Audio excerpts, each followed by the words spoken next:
Okay, so today is the second part. Just to recap, what we have learned so far.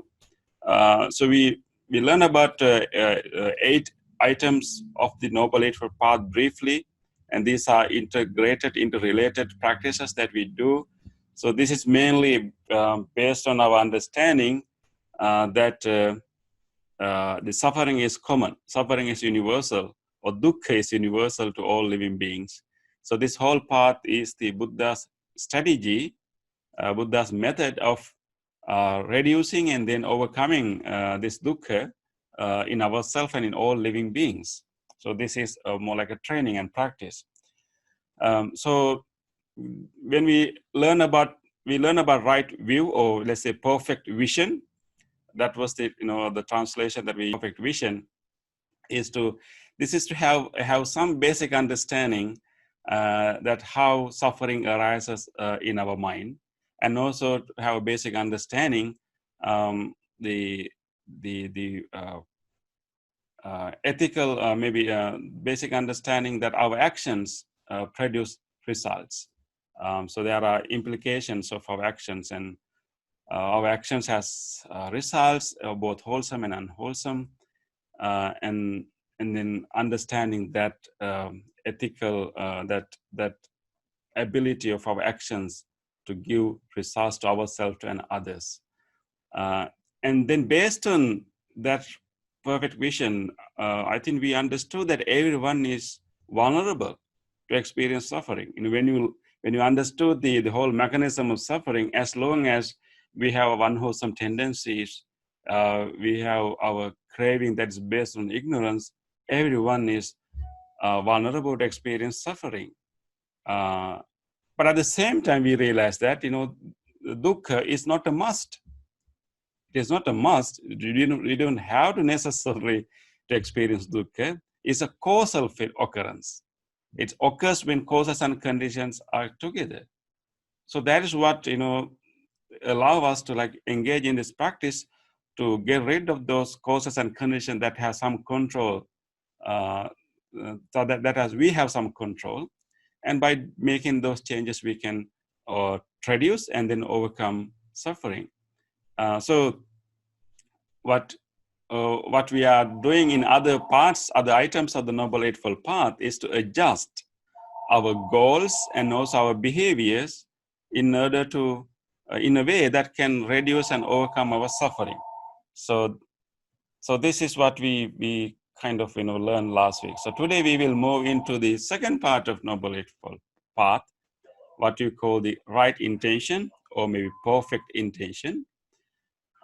So this is like mainly setting our intention to behave in a way that reduce suffering in ourselves and others. So this is mainly based on our understanding that suffering is universal and it's a causal phenomenon, and then setting an intention that I will adjust my life, I will adjust my behavior in a way that does not create suffering to myself and others. So remember, this is intention. This is like aiming. This is orienting ourselves. So Buddha has recognized that we can have 3 types of intention we can set, or we can have 3 types of resolutions. One is called resolution of renunciation. You may be afraid of the word renunciation, but I think in your readings, you realize that, what we mean by renunciation is like letting go of the things that, that give us so much burden, letting go of the things that hold us, letting go of the things that, keep us tied in repeated experience of suffering. So understanding that how suffering arises and craving play an important part in that. And then, of course, there are different manifestations of craving, but making an intention to simplify our life, making an intention to let go of some things, some at least certain attachments. So making that intention, that is what we do as the second part of the Noble Eightfold Path. to making an intention or a resolution to relinquish, some things. Because now we should like broaden our understanding of happiness. Sometimes we think that certain things will give us happiness and we don't like to let them go. But sometimes we thought, maybe letting them go can bring us more happiness. So having that kind of resolution, that is the intention of renunciation. So this is mainly based on our understanding of the mechanism of suffering. And the second intention, called intention of goodwill. The first intention of renunciation is related to one's own life. So we recognize certain things, certain relationships, certain attachments that can create suffering in us. So we make an intention to loosen our grip. We make a resolution. And it comes to intention of goodwill. This is more like relating to others. We realize that everyone is vulnerable to experience suffering. So therefore, we set intention to help others also to reduce their suffering. So this may more like we make an aspiration to be friendly with everyone. This is also based on understanding that everyone is vulnerable to suffering. When you realize that actually everyone is vulnerable to suffering, and we realize that I don't want to we don't want to think bad about people. We don't because people are already suffering. We don't have to wish harm for anyone, because everyone is in the process of suffering. They all are in a biological process. Everyone is victims of their habitual patterns. So we don't have to wish everyone to suffer because they are already suffering. So our wish has to be like to wishing people to be free from suffering. So intention of goodwill, maintaining a wish of well-being. This is also based on understanding that happiness is very fragile for many ordinary beings. It's very fragile. Any moment, happiness can disappear for many people. So we create an intention. We maintain intention. We resolve ourselves that I will be a friendly person to everyone, and I will wish everyone to maintain whatever happiness that they are going through. So like treasuring others' happiness and wishing others to be happy, and having those intentions in our mind. So of course, meditation of loving kindness is related to that, but this is mainly like setting the intention. And then of course, the third intention is called intention of harmlessness, and this is more like outward behavior. So making a resolution that I will try to manage my body in a way that I will not harm anyone. So like mainly like making aspiration not to add any more suffering to anyone. People sometimes, when people get angry, they want to hurt others. I think we don't have to hurt anyone, because people are already being hurt. People are already, suffering. And of course, we don't have to, people are already dying. No need to kill anyone, because we're already dying anyway. So everyone is vulnerable to experience sickness. So we don't need to add any more suffering to anyone. So making an aspiration that, like behave in a way that do not produce suffering to anyone. We will that this is setting an intention. Of course, when you come to the other part of the Noble Eightfold Path, we see we implement those intentions. These are setting the intentions, and also understanding how we are related to each other, and then because we are so connected to each other, it's possible that it is easy for us to create suffering in others if we are not mindful, if we are not have enough care. So this is like realizing that very close interrelationship, and realizing the possibility that our behavior can create suffering in others, and then making an intention. Remember, this is like setting intention, setting orientations, setting resolution. Just because you set this orientation, set this resolution, doesn't mean that you will be completely harmless. You'll be completely, loving and friendly. And you'll be able to renounce. No, this is like setting the orientation that will guide you. Of course, there's so much other training to be done, but this is the like having that orientation in the mind, orientation of overcoming, reducing suffering in one's life and others' lives too. Okay, now we can move to the other part of the Noble Eightfold Path, which is related to ethical behavior. So after once we have a perfect vision, and then we have a resolution to behave in a particular way, and we want to make a resolution to live a life that is going towards the deeper happiness, going towards the eradication of suffering, and that's the orientation in our life. Then those life, when it comes to actual implementation, that kind of life involves ethical behavior, certain ethical behaviors. But what I want to emphasize here, as you also learn from your readings, is that this ethical behavior is not something that we do out of obligations. Definitely, we have social obligations to protect each other. I mean, no debate about it. We have obligations.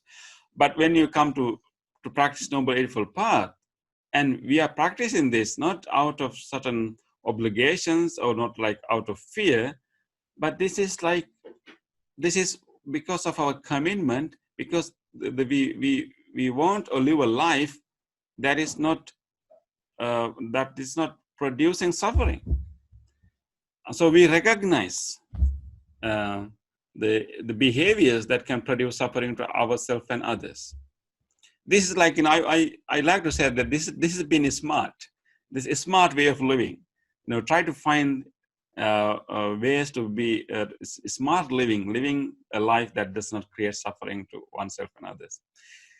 Important things is to realize here is that there is a form of happiness that does not hurt anyone.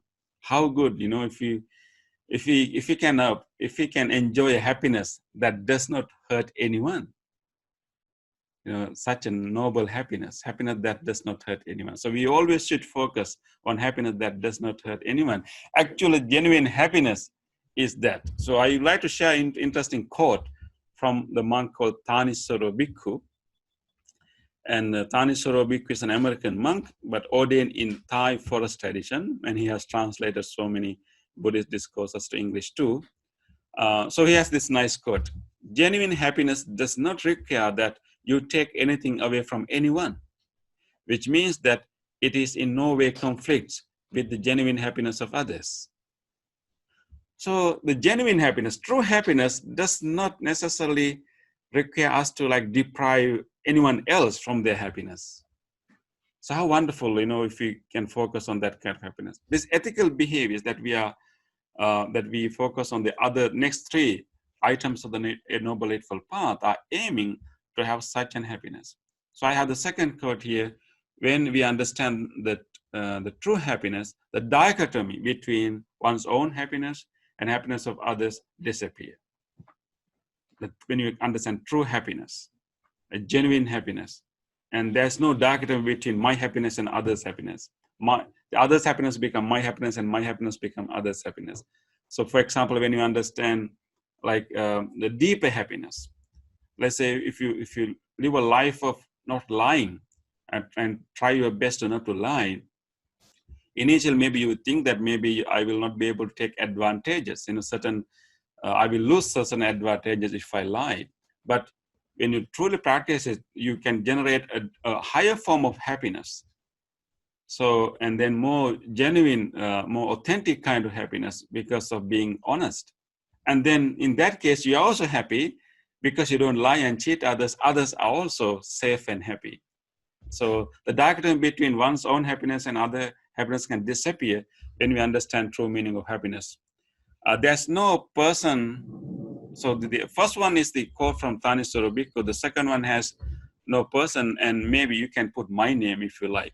So that's That's the quote that I would like to say. When we understand true meaning of happiness, the dichotomy between one's happiness and others' happiness disappear. Okay, so let's come to right speech. Perfect speech. One thing we need to realize that actually the large percentage of suffering is based on our unskillfulness in communication. Do you agree? Large percentages of suffering comes from our unskillful speech, our unskillful communications. This is very common in our family environment. If you have parents, you will experience so much suffering because of this, like unskillful speech. So we really need to pay attention to that area. And Buddha has given us so much guidance to make our speech perfect, make our speech skillful, that we can use our ability to speak in a way that does not create suffering to others and to ourselves. In fact, I produced a video on skillful communications. Maybe I can share with you later. It has more wisdom from the Buddha, how we can communicate well without creating suffering in others and ourselves. So this is like managing our speech skillfully. And I think in your readings, you are familiar with 4 types of unskillful speech, 4 types of speech that creates suffering to others and oneself: lying, slanderous speech, harsh speech, and idle talk. So those are the ways of speaking that create suffering. So we purposely try to recognize them and try to refrain ourselves from doing that. But one thing I would like to discuss with you, there's an apparent conflict here between telling the truth and slanderous speech. In your readings, if you remember, when the Buddha described the telling the truth, Buddha says that whenever you have seen something, and when somebody asks, you have to say you have seen. So you have to honestly say what you have seen, what you have heard. But when it comes to slanderous speech, Buddha said that when we hear something on one place, we don't go to other place and say it in others there. So what we hear, what we listen, what we hear in this place, we will not go and repeat in other place unnecessarily. So there's an apparent disharmony here, because telling the truth requires you to tell what you saw and what you heard.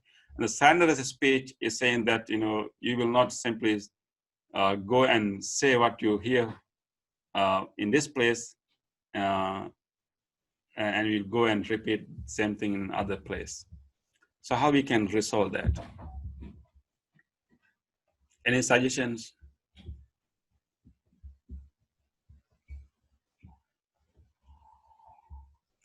The important thing is, remember that if you closely read the definition of telling the truth, Buddha says there actually, when somebody asks if we have seen, if we have heard, we have to say it.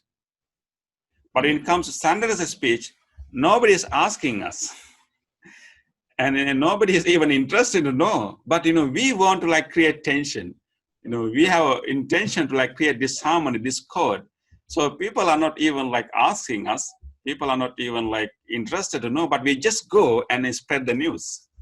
It may be truth, but our intention is to create some tension, disharmony, and also we nobody is asking that. So that's the difference. So in the telling the truth is that when somebody is really confront us and ask, then you can't lie. But of course, you have to be skillful, to know what to say and how to say.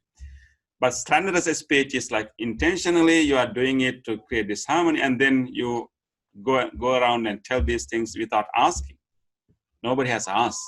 You just want to spread the news. That's the interesting difference. Yeah, I think you remember the Pinocchio, right? And don't tell lies. So I would also like to share with you interesting teachings from the Buddha about 3 types of speech. Usually this is the lesson that I share with children, but it will be helpful to us also. Buddha described about there can be 3 types of speeches. The one say Buddha said flower-like speech. Of course, we know flower is very pleasant, very beautiful. We like to have flowers. So there is a form of speech like flower-like, pleasant speech, like as in opposition to harsh speech. Very pleasant, very friendly, soothing. So people like to hear. People like to talk with such people. People like to hear such speeches, flower-like speech, pleasant word, and refined words, and then and soothing words. And also particularly when we are in trouble, when we are in sad, it's good to listen to such a speech. Good to listen to such a person that always having this pleasant speech. That's flower-like speech. Second is called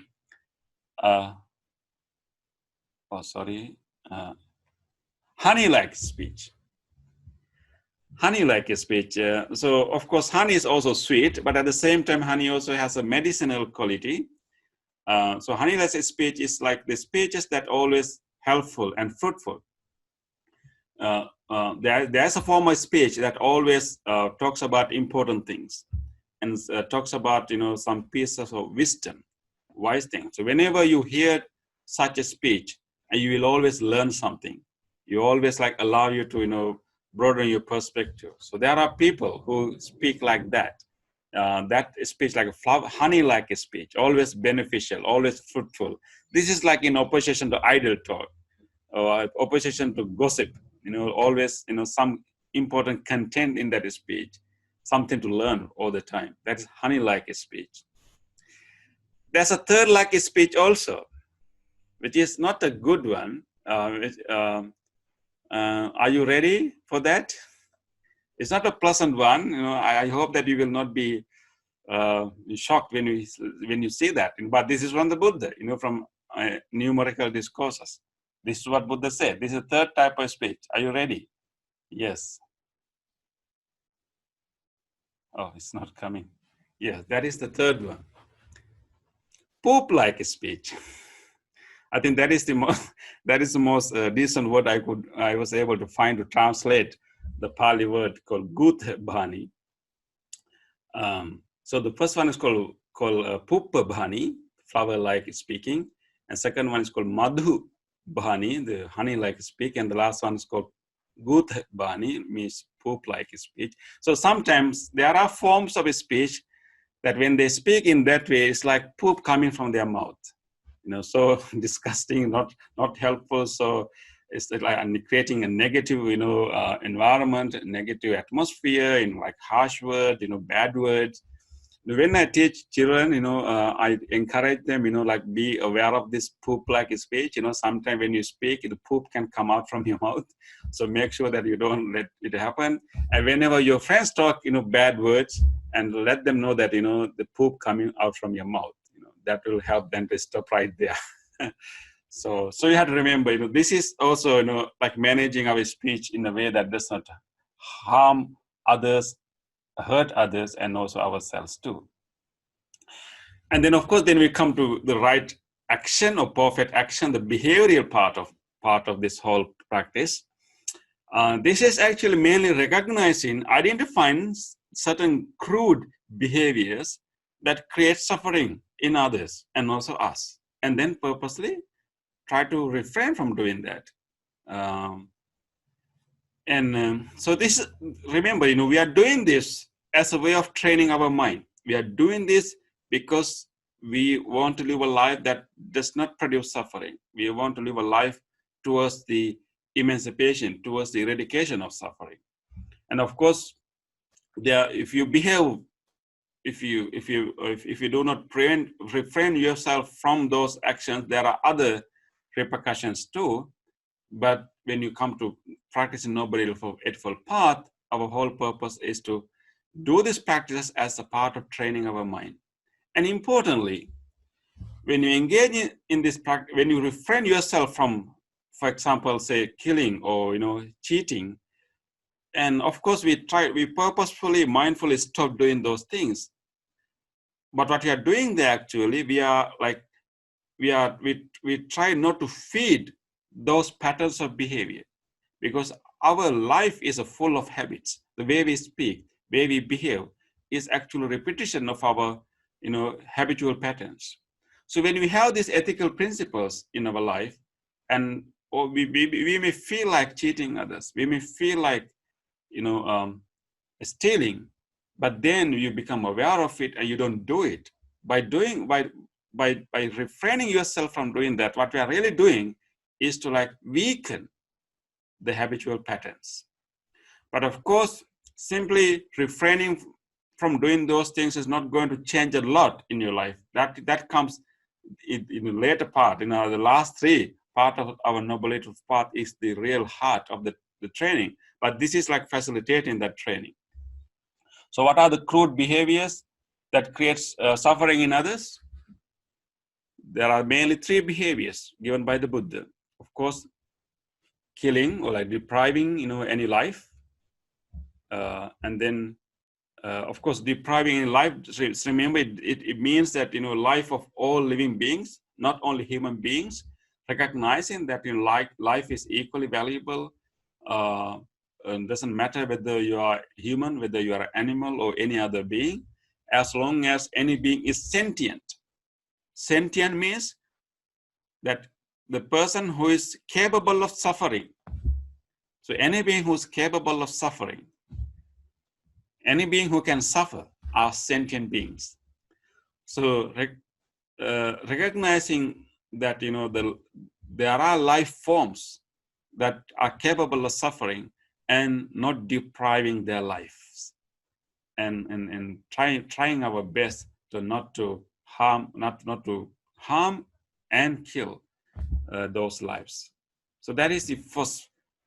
Because killing is like direct suffering, and so that is most crude behavior when it comes to suffering. So we try to live a life that even we will not kill any living being, even small in size. The second part is like, it's an interesting way the Buddha put it, called taking what is not given. Of course, in your readings, you learn that it is more than simply stealing. It includes stealing too, but taking what is not given, taking anything that is not properly given to us. We can take things in various ways. There could be things that we cannot find a direct owner. So let's say we found something on the road and there's no owner. We think that, okay, in that case, I have a right to take it. So that's also taking what is not given. Of course, if you find something, maybe our best attempt should be to try to find someone who owns it. But having that kind of attitude and that kind of behavior. That first one is like respecting the lives of others. The second one related to respecting the properties of others, and try our best to not to take what is not given to us. That's creating deeper, more spiritual, deeper levels of happiness and confidence in us. And also that way you are not creating suffering to anyone, by not taking what is not given to you. The third one, I think you read in your readings, is mainly about exploiting others for our own sexual pleasure. Of course, Buddhism has a very interesting attitude towards, sexual pleasure. Buddhism does not consider sexual pleasure as evil, but it simply considers sexual pleasure as only very minimum, very low level of happiness. There are other higher forms of happiness. It does not ridicule sexual pleasure, but it simply asks us to like go beyond that and don't limit yourself to that pleasure. That is very primitive level of happiness. But as human beings, we are capable of more than that, and particularly not to exploit others for our own sexual pleasure. And when you have such a behavior, you can have more deeper happiness than simple pleasure. Okay, so here I think I would like to stop sharing the screen for a moment. Now I would like to open your microphone. You can open your microphones if you like, and then I would like to give this opportunity for you to ask questions. If you have any concern, any question that you want to ask from the things that I just said, Or even when you are reading your materials, you may have encountered certain things that you need some more clarification or some issues.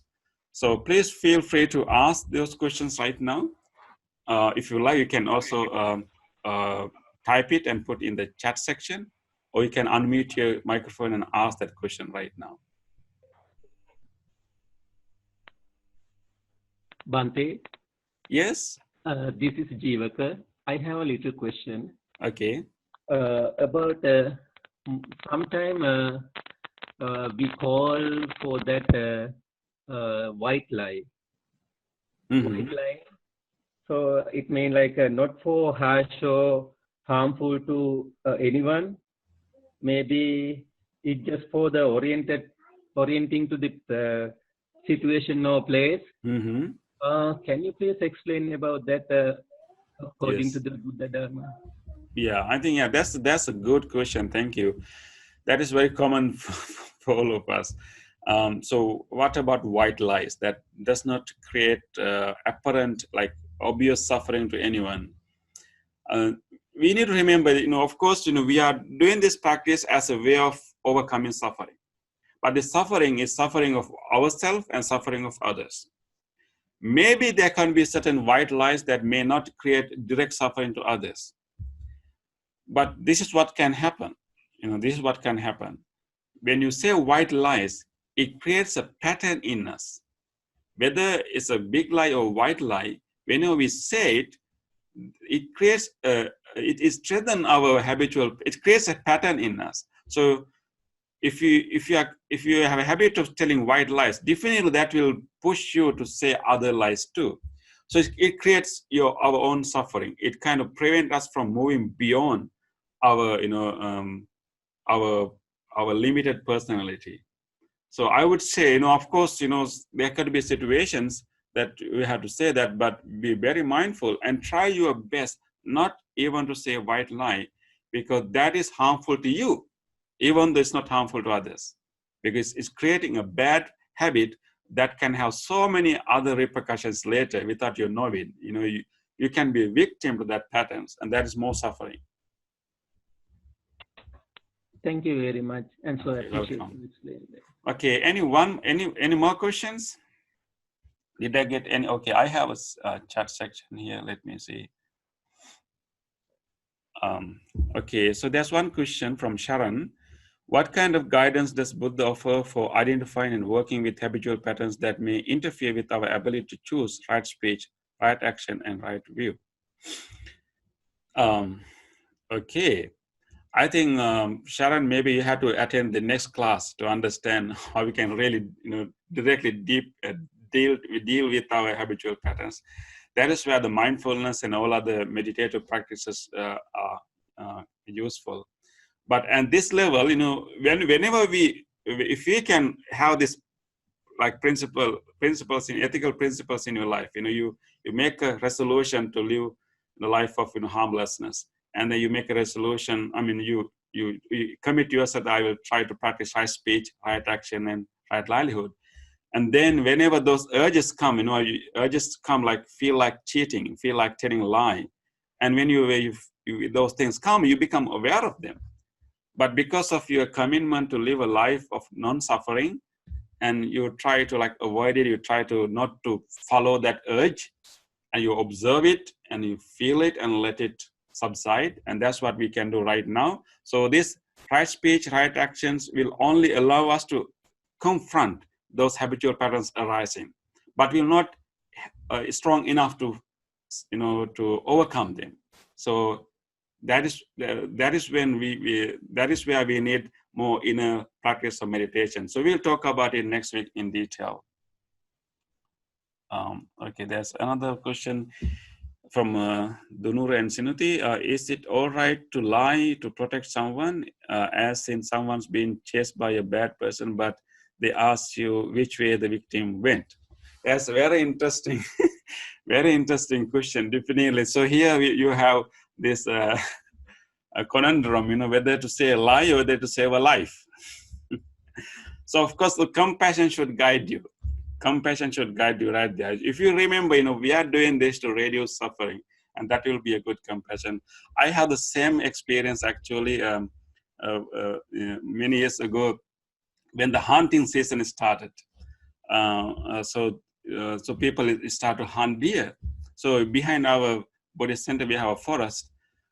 So the one person who actually helped us to cut our grass and maintain our garden one day came and asked me, have you seen any deers roaming around here?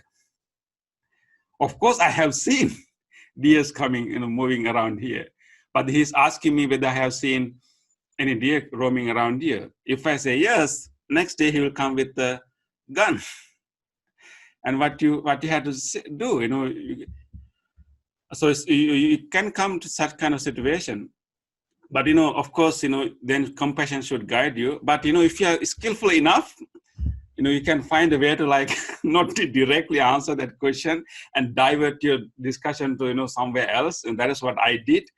I didn't tell a lie, and I didn't indirectly, so I was able to skillfully, direct that conversation to something else and talk about deers, talk about, other things. And I didn't really answer that. But, in that case, your compassion should guide you. But remember, this is we are making effort. These are guidelines. Sometimes we may fail, but that if you're mindful enough, you can come back and then do it again. This is not like we are doing it as a part of a training. There's one more question. When we hear poop talk and we want to remind the speaker of their speech, how should we proceed when they get upset and try to bully us and quiet us? Obviously don't care what they are saying. Should we continue to confront them or be quiet? Yeah, I think yeah, sometimes whenever they are speaking that way, we will not be able to confront right there and say that, because they will not be ready to listen to that. Because of course we all function with the wrong notion of self.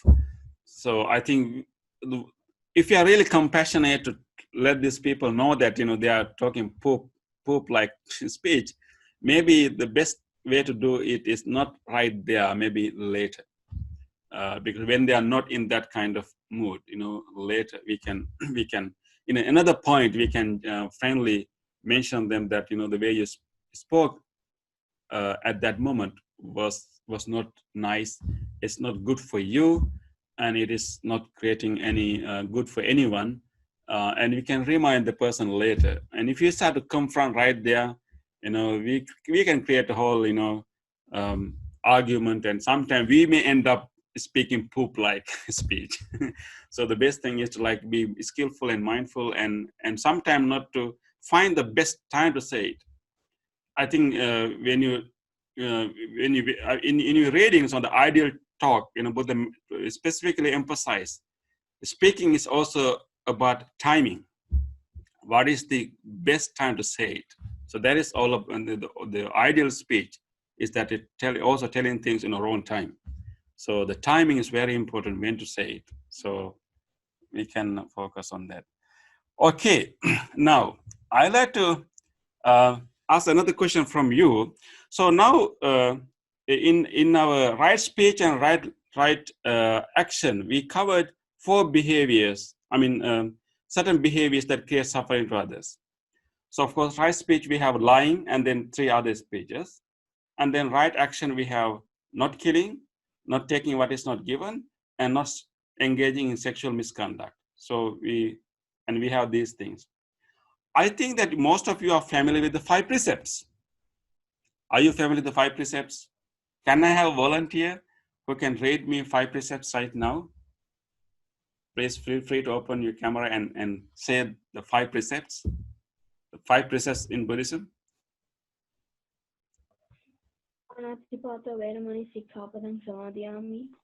Okay, thank you. So can you say in English? I'm really impressed that you can say in Pali. I'm so impressed. Can you say in English? Just what is first precept?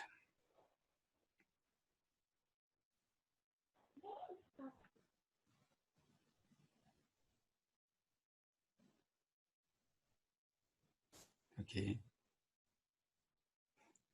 Not killing animals. Okay, yes, not killing any living, but that's great. Yes, so what's the second one, Sweet? Not lying. Okay, not lying is the fourth one. Yeah, that is the fourth one, not lying. Yeah, what is the second one? No drinking alcohol or any other harmful things. Sorry, I think your microphone has. Yeah, second one is not taking what is not given is stealing. Third one? Not drinking alcohol. That is the fifth one. Yes. Okay. Yeah, I think we got all, I think, so. So first one is not killing. Second one is not taking what is not given. Third one is not not engaging in sexual misconduct. Fourth one is not lying. And the fifth one is not taking alcohol and intoxicants. So when you read the right speech and right action, did you find the fifth one? You didn't find the fifth one, right? Okay, that's a good point to ponder. You know, so if you are following a right action, does it involve refraining from taking alcohol and intoxicants? That's one question. And second question, I would like you to pay attention when you come to the first precept, not killing. It also includes all forms of life, all animals. So not harming, killing any animals. What about eating meat and fish? Does the right action involves want to be vegetarian? So I'd like to focus on these two issues that are really important. Maybe these are two questions that we can discuss. Let me see. We can. Ante, may I ask a question? Yes. So yeah, go ahead. Back to the one about alcohol. Yes. Is I this is how I interpret it, but maybe I'm being too liberal. Okay, maybe Upeka, you know what I'm going to do now? Yeah. I'm going to create few groups. Okay. And give them this topic to discuss. Okay. So. Okay. And we will have time to like report what you discuss in the group. Okay. Okay. Let's do some. Shall I turn off my microphone? No. You leave it on. Leave it on. So I'm going to let me see. I'm going to. Okay. So okay, students. So we are going to do some interesting thing. I haven't done this before, but I'm trying to do it today now. So this is like. So I'm going to create few groups. So you will get you will get 6 people. Let's say 5 people. Yeah. How many students we have? 32. Yeah. We have 32 students joining now. So I'm going to create 5 groups. So okay. Yeah. 32. What's the number that we can divide 32? 6 okay. groups. 2 groups will have. No, 2 is too much. Yeah. Okay. Yeah. Maybe. 8. Yeah. I will divide. Yeah. Okay. Now we lost 1 student. Okay. So I will create 5 groups. So each group will have 6 people. And I'm not going to assign students. I'm going to let the Zoom do it randomly. This is so interesting. We never know who will get into our group. Let's ask Zoom to do it. So it's also will be a good opportunity for you to get to know each other a little bit. But don't keep on chatting. We need to finish this work. You only have a few minutes to do this. So I'm going to do it now. So I'm creating 5 groups. So let me yes, I'm creating five groups. Okay, so I'm going to do it automatically. So you will only see the people in your groups. So you can open your camera, open your microphone, and I can come to each room and I will give you your task, what question you are focusing on. Okay, let's do that. Okay. You should be in your groups right now.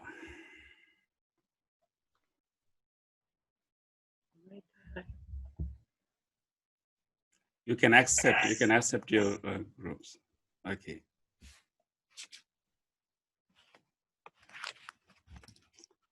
Okay. Let me go to the first group.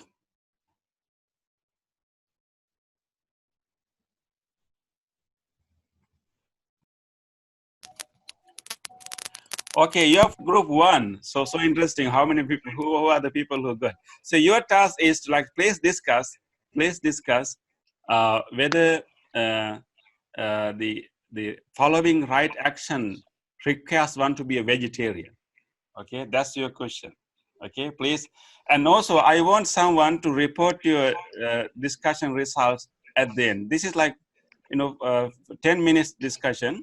So appoint someone in your group who will speak, after we finish the discussion. Okay, thank you. Let me go to the next room.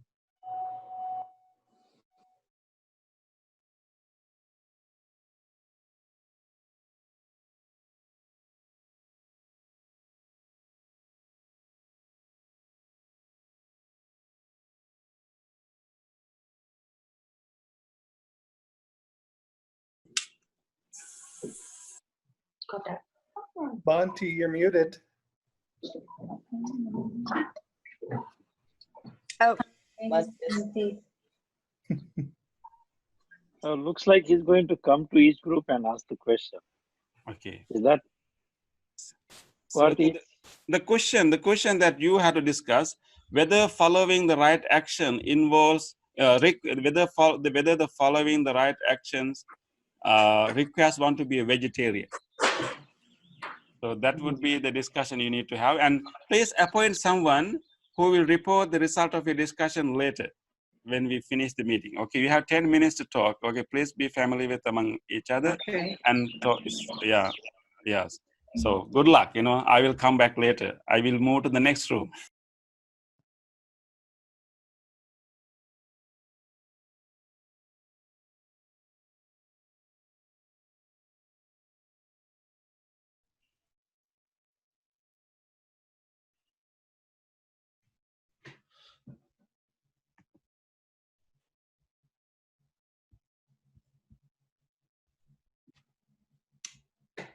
I cannot. If he's talking, I can't hear him. Yeah, he's muted. Can anyone else hear him? Okay. I think. Sorry, I was muted. Yeah. Okay. I think please discuss this issue whether the following right action requires one to be refrained from alcohol and intoxicant drinks. Okay, whether the following the right action that we discussed, whether does it require one to be refrain from alcohol and intoxicant drinks? Is it necessary? So for someone to follow the right action. Okay, so that will be the discussion we would like to have. And at the end of the discussion, I would like to have one person who will report the result of your discussion. So please appoint one person among yourself who will speak when we finish the meeting. Okay, group meeting. Thank you. Please go ahead and talk to each other. So discuss whether following the right action requires one to be refrained from alcohol and intoxicant drinks. Thank you.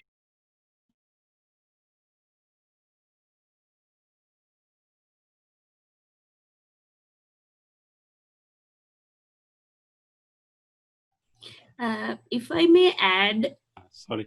Hello, everyone. So you are group 4. So I'm so glad that you joined each other. Please continue your discussion. And your task is to discuss whether following the right action requires one to be free from alcohol and intoxicants. We've already been talking about it. Okay. I need one volunteer to report your discussions, after the meeting. So appoint one person to speak the, results of your discussion. Okay. So have fun. Okay. I will. Yes.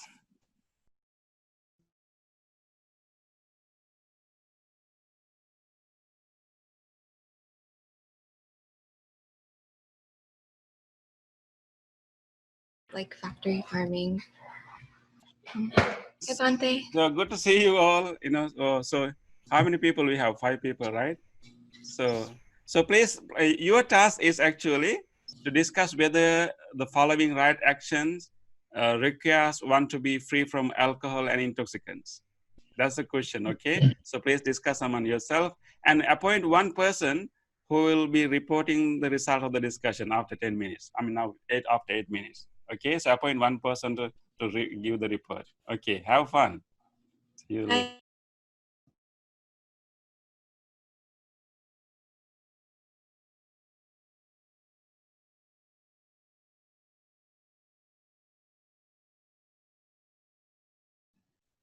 Hello, Jeffrey, are you there?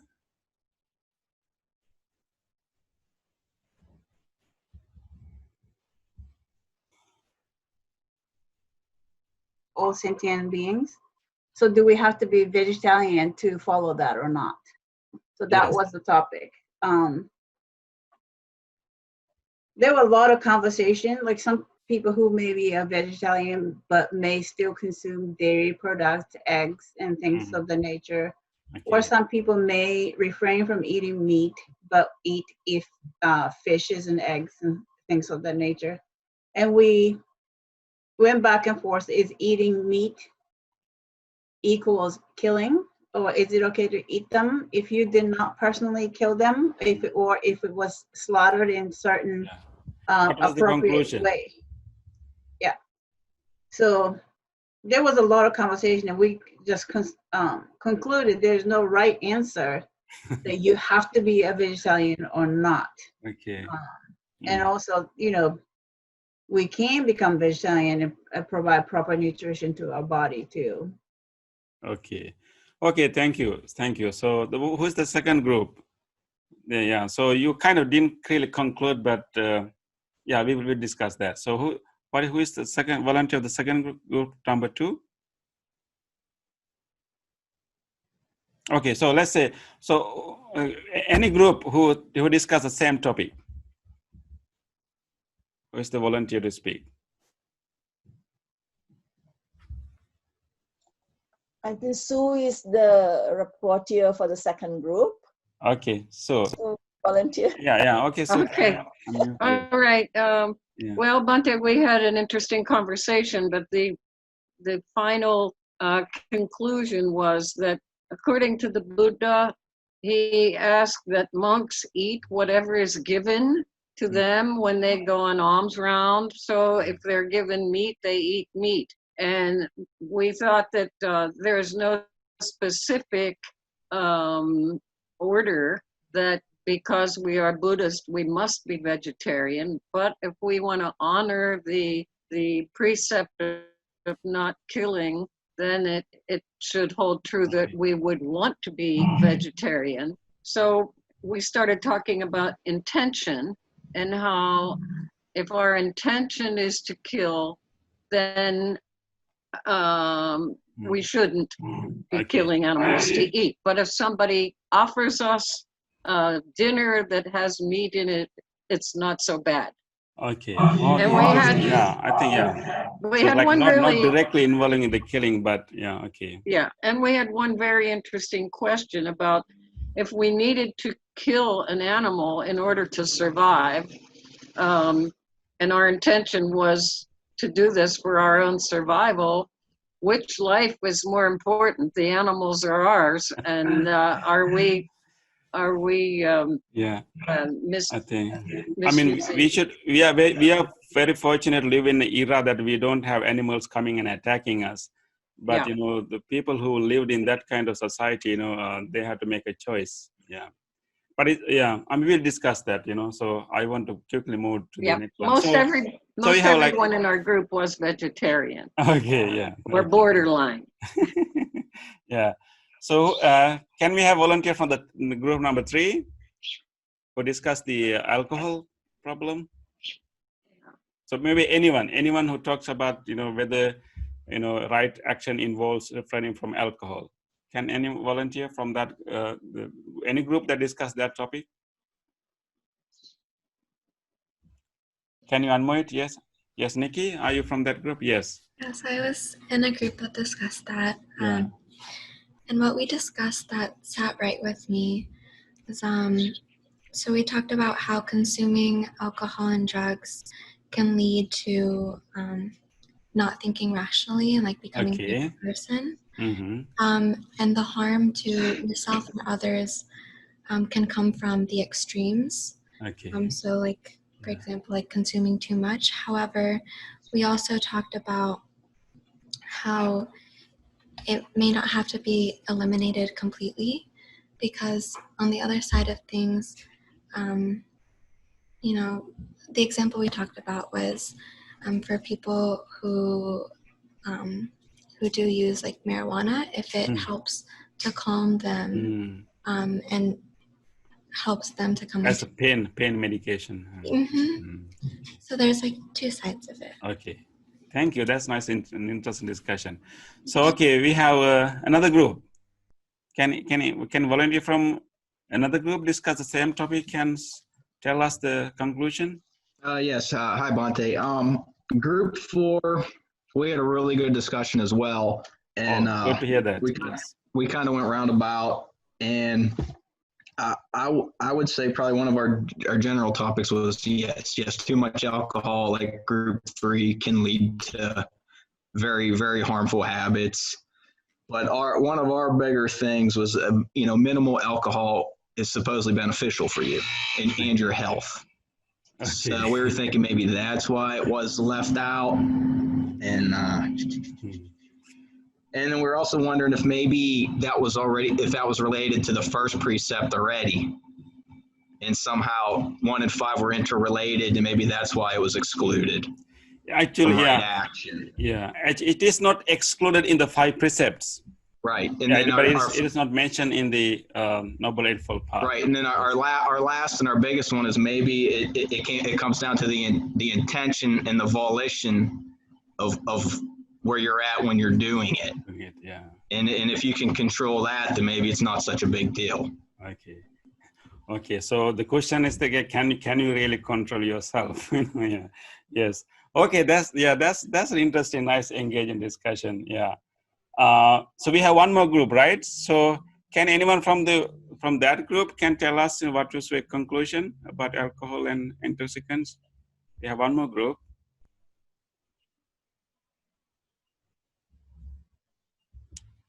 Who was the volunteer in that group? We don't have anyone from that group. Did we cover all 5 groups? Yeah. We never came up with a volunteer. Okay, but you speak. Yes. We talked a lot about similar to what the last person just talked about, intention.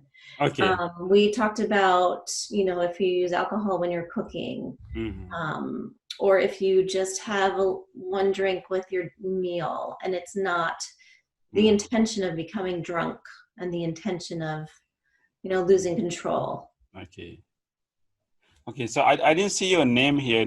Would you mind? My name is Grace. Oh, Grace. Okay, Grace. So I think it's a kind of similar conclusion, right? Yes. Okay, so let's go back to the first question, whether following the right action involves one to be vegetarian. I think when you think about the right intention, all these practices, that is the orientation that we are moving towards, right? So we can say it's highly recommended. That's the highly recommended. We want to live a life of non-suffering, so it's highly recommended. But we should not use like vegetarianism as an identity formation, and then it can create more other problems. So we can say it's highly recommended, not necessarily required, but even we have to really seriously think about whether this animal was killed for me. So that's, given this, market behavior is quite difficult. So I think it's highly recommended. We can try as much as we can, but if there are points that we cannot avoid, you do it mindfully. But you try to be more kind to everyone in compensation. So of course very interesting that in the whole Buddhist canon, of course there are specific rules for monks definitely, and then Buddha did not have that rule within the monastic code for monks to be required to be vegetarian. But of course many monks are vegetarian. Of course we can choose to be vegetarian, and if somebody offer us, maybe we can try. But of course in the Mahayana tradition, we will talk about in our future classes, and they have additional precepts that they form themselves to prevent from eating meat. So general orientation of the whole practice is towards that. But that vegetarianism should come as a part of the progress of this practice. Like first we need to focus on our direct action that we create suffering to others. There's no point of being a vegetarian and keep hurting your family members. Like, of course, famously we know that, Hitler was also vegetarian, right? So it's like we had to come to this level through as a progress of our practice, not as something like we can create an identity. When people ask me, are you a vegetarian? I usually say, I eat vegetables. I prefer vegetables, but I don't try to create an identity called vegetarian and then ridicule others, who are not vegetarian. So that's another problem. So I think that orientation is towards that, but it has to come as a gradual progress. When you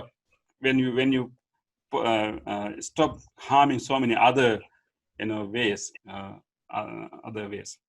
When it comes to alcohol, I think you have a good conclusion. Alcohol and intoxicants, it is not within the Noble Eightfold Path, because alcohol and intoxicants are like more like a supporting factors to engage in those actions.